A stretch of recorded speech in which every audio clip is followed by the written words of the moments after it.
I'm going to read this excerpt out from this ESPN article about Tyrese Maxey and Joel Embiid. So here goes. This is what they're saying after the Sixers lost their fourth game in a row the other day. And here goes.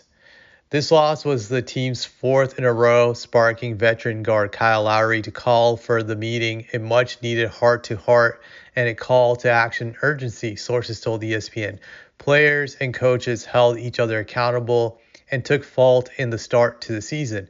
Maxey challenged Embiid to be on time to team activities, calling out the 22-23 league MVP about being late for everything and how it impacts the locker room. From other players to the coaching staff, sources briefed on the meeting told ESPN. Maxey and Embiid have a close friendship and a history of holding each other accountable, according to those around the team. Tyrese loves big fella, but this is the elephant in the room, a person involved in the meeting told ESPN. Players told 76ers coach Nick Nurse they want to be coached harder, and coaches in turn said they want players to practice with purpose and attention to detail. Embiid accepted the message sent in the meeting, sources said, but he stated that he is sometimes confused about what the 76ers are attempting to execute on the court.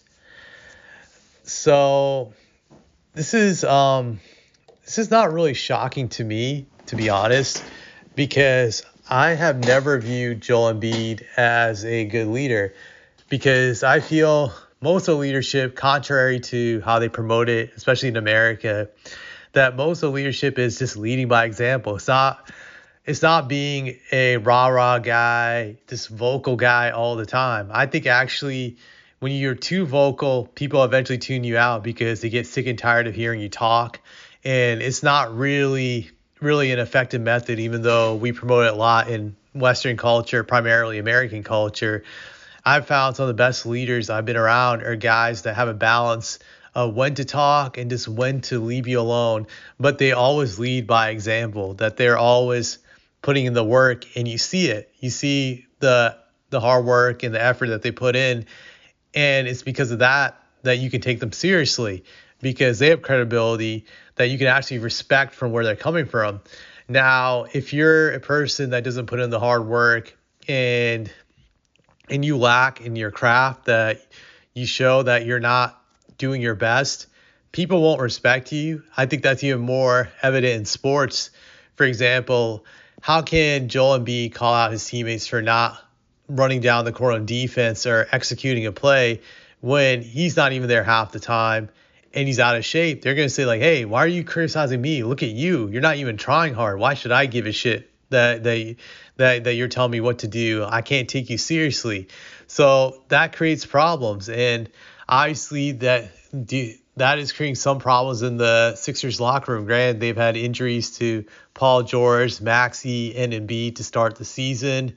But long term, that does create issues, because I'm sure all of them view Embiid getting special treatment despite not putting in the work. Granted, he's a star, and stars always get special treatment, but part of it is that they are putting the work too, that they lead by example, that they're the first to come in practice and the last to leave, and that just sets the tone for the rest of it. So Maxey is probably frustrated because he feels that Embiid is not trying hard enough, and that he can't respect that, and that affects his performance and the rest of the team's attitude, because they see that their best guy is not giving his all. Then why should they care? Why should they play with intensity? So it just trickles down. Now you have a messy situation.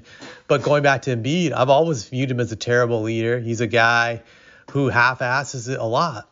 That to me was very evident 5 years ago during the Raptors series, when this bum came out of shape during that series and he couldn't give it his all. He looked like some sickly patient playing out there on the court. It was pathetic that if he was in shape for that series, they not only win that series, but I think they probably win the NBA title that year, because Golden State was banged up with the Kevin Durant injury and the Klay Thompson injury. I think both of them still get hurt due to their wear and tear had the Sixers play them instead of the Raptors.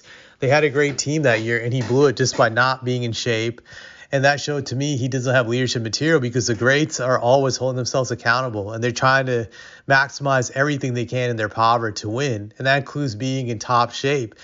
If you think about historically, you can't name many great players that were never always in tip-top shape. The only guy I can think of that wasn't consistently in shape was Shaq, and he could get away with it, but that was the exception to the rule.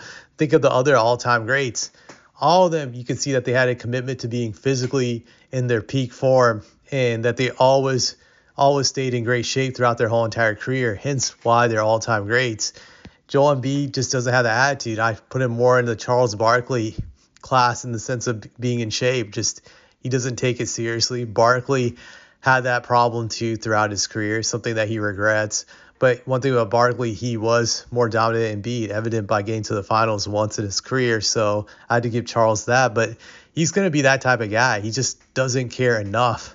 He doesn't care enough to be great, and that shows with his commitment, to his physical fitness. And going forward, this will continue to be a problem because I don't think Joel Embiid can change who he is at this age. I think he's now 30, or he's going to turn 30 pretty soon. So it's kind of too late, and this is going to get worse and worse over time because I don't see this team overcoming this hole. Maybe they get into the playoffs, but they're definitely not going to win a title this year the way things are going. So the 6 or 7 decision to make, do they continue to be down with the process or trade him? If I was them, I would trade him while his value's high. I think now is the time to do it. You wait until All-Star break and you do it, but I don't think long-term they're going to get anything out of him. This is just a waste of time. He's wasting his time and he's wasting his team's time. That's the way I look at it. That's all I had to say.